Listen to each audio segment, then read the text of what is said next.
Hey everybody, welcome back to Memphis in Minutes, the show where I take the wildest, weirdest, and most wonderfully insane slices of Memphis wrestling history and cram them into just 10 minutes or less. I'm your host, Gene Jackson, your tour guide through this week's land of K.A.W, mullets, bowling balls, hardcore champions, and whatever the hell else was happening in the year 2000 in Memphis Championship Wrestling during its short-lived time as a developmental territory for the World Wrestling Federation. Today we're diving into the May 20th, 2000 episode of MCW.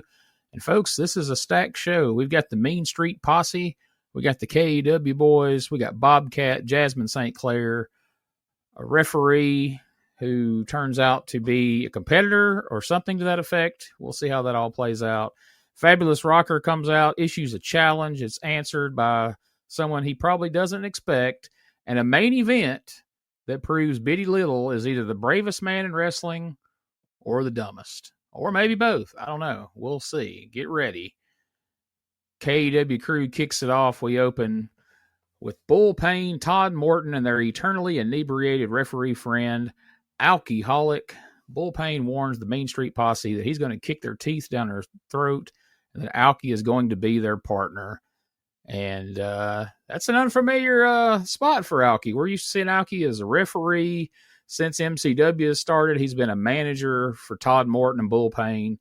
But in this opening match, it's going to be a six-man tag with the K.A.W crew, Todd Morton, Bull Payne, and Alcoholic competing in the match, taking on Joey Abs, Rodney, and their partner, oh my gosh, I just blanked out on the third one. It's the Mean Street Posse.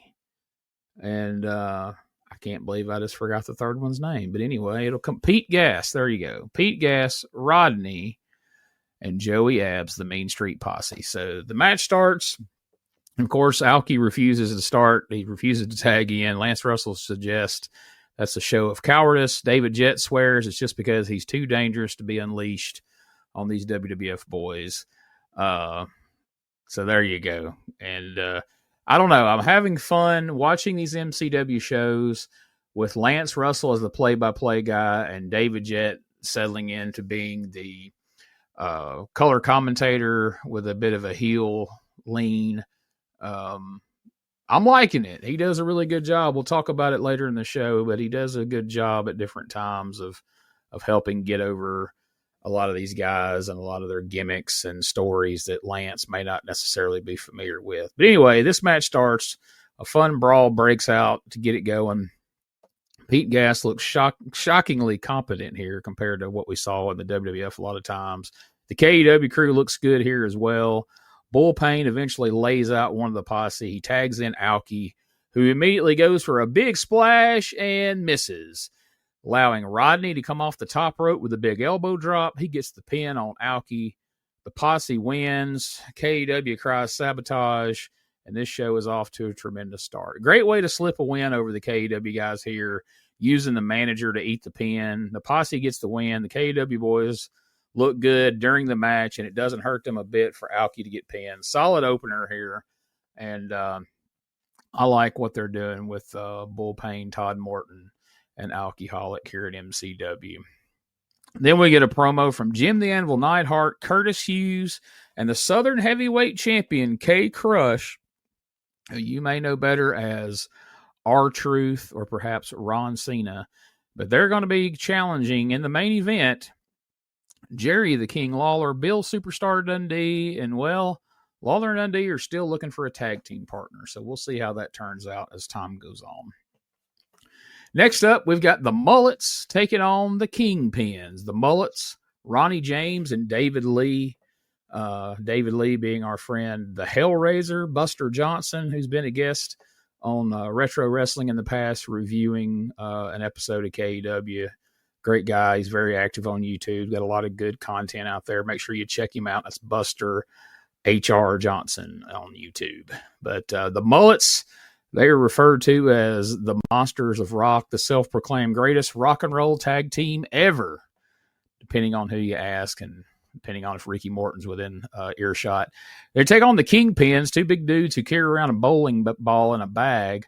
like they're about to challenge Roy Munson for a bowling trophy or something. But this match is just classic Memphis insanity. The Kingpins accidentally hit each other more than they hit the Mullets. At one point, the one Kingpin hits a series of elbow drops on his partner as he's trying to catch Ronnie James with it, but he keeps moving and he keeps elbow dropping his partner. At one point,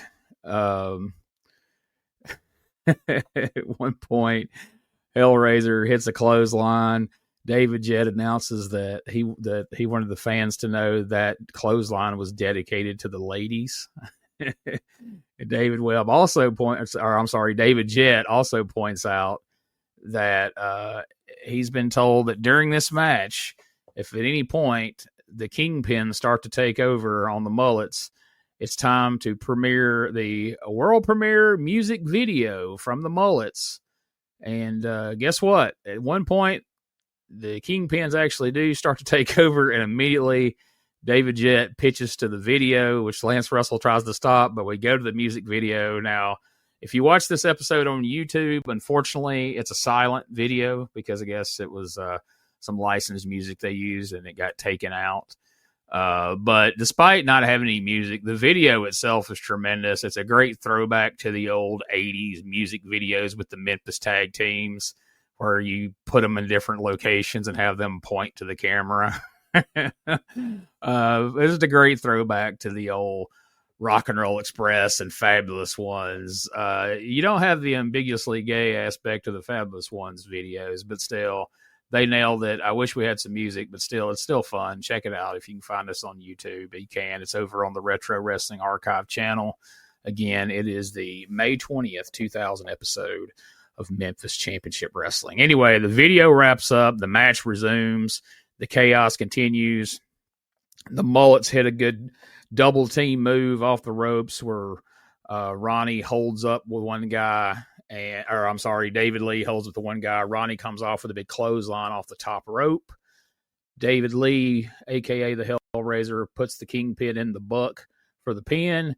And David Jett proudly proclaims that they learned that from an old 1986 Midnight Express Rock and Roll Express match, which I'm sure they actually did. But kudos to David Jett here. He did a great job of putting over the Mullets and getting all their gimmicks over. And like I said, I like him in this role. He's getting in some good lines, heelish lines at times. But what he's really doing is just getting over all the different gimmicks we've got going on here at MCW. We're introducing a lot of new characters and new versions of people from K.A.W., and he's helping lay the groundwork to tell the story of who these people are and what the hell they got going on. Next match, it's going to be Bobcat versus Jasmine St. This one, folks, this is classic Memphis, where we have a literal porn star in a wrestling match. And not just any porn star, but the woman who once held the record for banging the most dudes in a gangbang. Now, sadly, that record has been shattered along with that lady's cervix as well. But here, Jasmine is wearing a short camo dress, to which Jet hilariously comments, "She's just looking for a few good men, Lance." Which is kind of a reference to her reputation there. I have to admit, hearing Lance Russell's grandfatherly voice of my childhood calling a 2000 era essentially a divas match, and for you younger listeners, this isn't the women's wrestling you've become accustomed to after the quote-unquote women's revolution. These matches were just there to showcase women in tight clothes, and there was not much wrestling to any of them.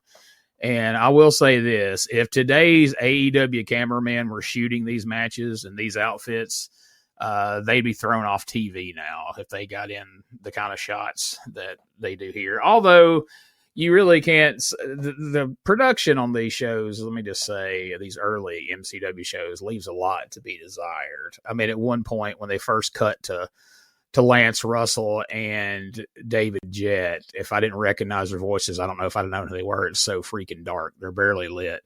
I mean, it's watchable, but I mean, you would think if you were just flipping through YouTube, you'd think this footage was from the 70s, not the 2000s. But anyway, Bobcat comes out as the opponent for Jasmine St. They're set for their big showdown, except there's no referee.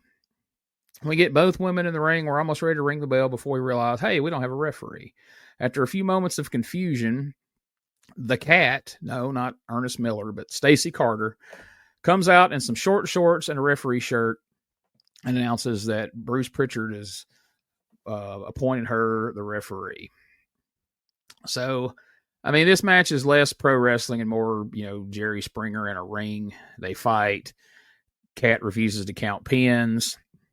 There's a few minor wardrobe malfunctions. At one point, the cat spears Bobcat and then covers Jasmine herself and counts a pinfall. That's right. The referee pinned a wrestler and counted it herself. This is the apex of just old school, confusing Memphis booking that can't happen anywhere else, but for somehow here in Memphis, it's acceptable. And the bell rings after she counts her own pin and raises her own hand, and the cat wins the match she was the referee of. And we just move past it because why not? What are we going to talk about? After the match, we cut to a scene in the parking lot where Steven Regal attacks Reckless Youth as he was getting into his SUV to leave for the day, but no idea why Reckless was wearing his wrestling boots and knee pads as he was getting into his vehicle to leave, but we won't look into that too much either. But the real man's man kicked the shit out of Reckless Youth, and I'm sure there will be something to come of that in the very near future here on MCW as we check back in with them. Next up, Fabulous Rocker comes out. They show a package going over some of the recent chaos he's caused and him cracking that road sign he carries with him over somebody's head, and he comes out to the ring. Noticeably, these days, it kind of took me by surprise because, like I say, I'd recently watched quite a bit of K.A.W. Rocker comes out without his trademark mullet. It's gone. I guess maybe the Mullets tag team have the market cornered on mullets, although at this point, David Lee doesn't have a mullet, but he's one of the Mullets. And Rocker, who would have been a perfect candidate for a tag team called the Mullets, has now cut his off. But anyway, he cuts a promo about how much he loves Memphis and how much he loves wrestling in Memphis, which is very similar to a promo that Lawler made just before he wrestled and defeated the Rocker recently. He says if WWF offered him a contract, he wouldn't sign it. He doesn't want any part of that. From there, he somehow manages to get around to saying he wants to wrestle the smallest guy in Memphis wrestling. David Jett says, Rocker, you are the smallest guy in Memphis wrestling on commentary anyway. But he's proven wrong. He's not the smallest guy in Memphis wrestling. That man makes his way out, and it's Hollywood Little. That's right, the little midget that used to come out with Terry Golden. He comes out, he answers Rocker's challenge, and at first you think, well, this is probably just going to be a one-sided beating. Well, no, Hollywood Little looks good here for a bit and almost beats Rocker. He hits a Hurricane Rana. He gets a couple of 2 counts and gets to the point where Rocker really has to make a desperation move here to get this thing back going his way. But eventually Rocker plants him, picks up the win. But it was a good showing of testicular fortitude, as someone used to say, for Hollywood Little here. So this was a fun little segment here, and it was cool for Rocker to take bumps from this guy. It was just fun, and put a little heat on Rocker in the process. So now we check in with the King and Bill Dundee. They're sitting back in the dressing room here. Of course, they're at the casino for the MCW tapings, and Lawler tells Dundee that he's sure they'll be able to find a partner for their match against K-Krush, Jim Damble Neidhart, and Curtis Hughes. And who suddenly appears to volunteer? Is it a big-name WWE superstar? Is it Grandmaster Sexay? No, it's Bitty Little, who up until recently was wrestling here as Masked Man #1 as the world's greatest luchador until K-Krush beat him half to death and removed his mask recently, and now he's back to being Bitty Little that we remember him from the Littles tag team in K.A.W. He shows up and he begs and pleads with Lawler and Dundee to let him be his tag team partner. He wants revenge on K-Krush. Lawler is very, very skeptical. Dundee speaks up and says, hey, we were all there at one point, King. And then eventually he says, what's the worst that could happen? And so Lawler begrudgingly accepts, and now they've got a tag team partner for the main event. So after a commercial break, we come back, and here we go. Jerry Lawler, Bill Dundee, and Biddy Little make their way down to the ring.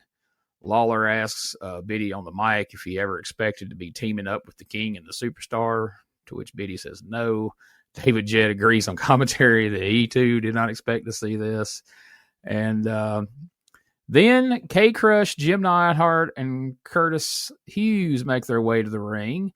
The sight of the Anvil trying to bust a move, as David Jett put it, as Killings wrapped them down to the ring, was a sight to behold in and of itself. I mean, as the kids used to say, old Neidhart was trying to get jiggy with it as Killings was rapping, which was even stranger considering I just recently came across that video again on YouTube where Jim the Anvil Neidhart in that one promotion came out in a clan outfit to attack Virgil. So now see him teaming with K-Krush and trying to dance. Maybe that helps cancel that out. I don't know. Curtis Hughes is here. He's no longer dressed like he's here to sell you insurance.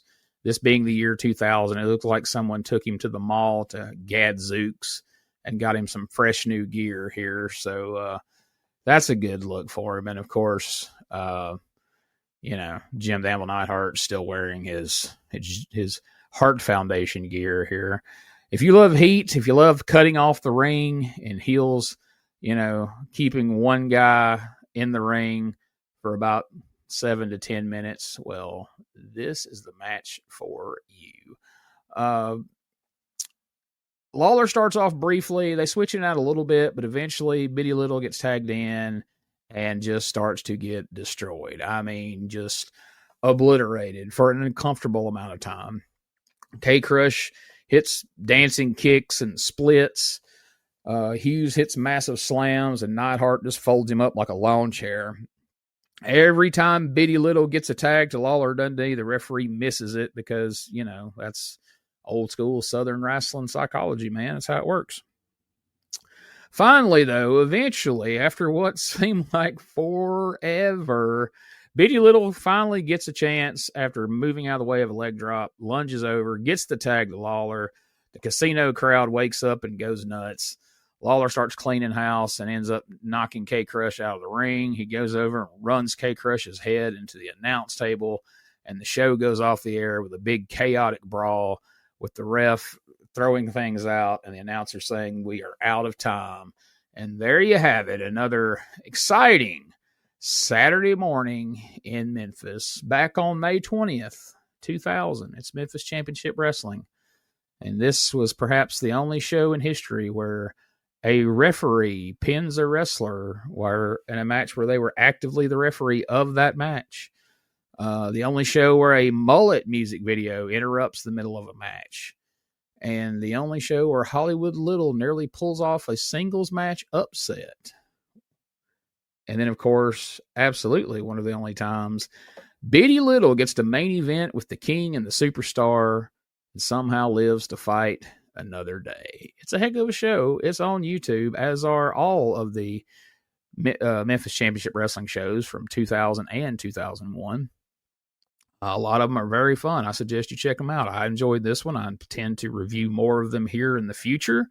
So join me next time, right here on Memphis in Minutes, where we dig up more forgotten, chaotic, and absolutely incredible slices of Memphis wrestling history. And until then, I'm Gene Jackson reminding you, if a guy named Alcoholic offers to be your tag team partner, run. We'll return after these messages. Relive the glory days of Memphis wrestling with the Retro Wrestling Review USWA podcast. Each week, we go back in time to review USWA Championship Wrestling from the 1990s, episode by episode. Join us for watch-alongs, behind-the-scenes stories, and exclusive interviews with people who were there and lived it. Whether you grew up watching it or you're discovering it for the first time, this podcast is your ringside seat to Memphis wrestling history. It's all a part of the WrestleCopia Podcast Network. Listen now at USWApodcast.com.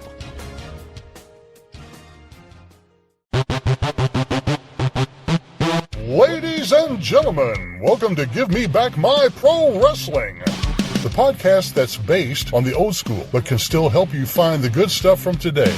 Jimmy Street and the Plastic Sheik, Jared, are the undisputed tag team champions of the wrestling podcast world. From thought-provoking topics to superstar interviews to action figure expertise. This team does it all.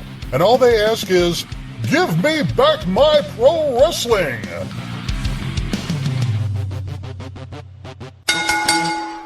Every other Thursday, wherever you listen to podcasts. Hey guys, Ray Russell here. Lots of new stuff happening here at WrestleCopia. If you haven't checked out our website at WrestleCopia.com, it's a great way to keep up with the latest episodes of all of your favorite Copia programming, from the Wrestling Memory Grenade to Regional Wrestling with the Territory Talk, the Wrestling Stoop with the legendary Bob Roop, and of course all of those programs also available at your favorite podcast streaming platforms. And if you want to stay up to date with everything going on in the Copia world, all the latest news, random thoughts, fun videos, pictures, and more, make sure to join the more than 33,000 followers over at Facebook.com/Wrestling Grenade. Don't be left out. And last but definitely not least, it's what keeps the entire machine going. I'm talking about Patreon.com/WrestleCopia. We appreciate your support in helping us pay the bills to keep the WrestleCopia Podcast Network running and enabling us to continue to bring you all the quality programming that we offer.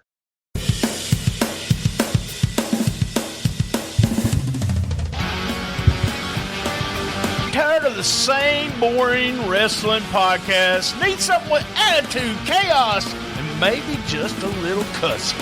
That's STSpod.club, and we got it all covered. We got wrestling weirdness with WTF News Desk, 5-minute time limit, and the Southern Fried Brain of me, BT, steering the whole ship. We also have rolling into Mempho every week about the current Memphis wrestling. Interviews, hot takes, and wrestling outrageousness so wild it might get you banned in 12 states. That's right, it's SDSpod.club, or search all podcast catchers for Shooting the Shiznit, where wrestling podcasts grow chest hair. Not sure what that meant. Love my mama.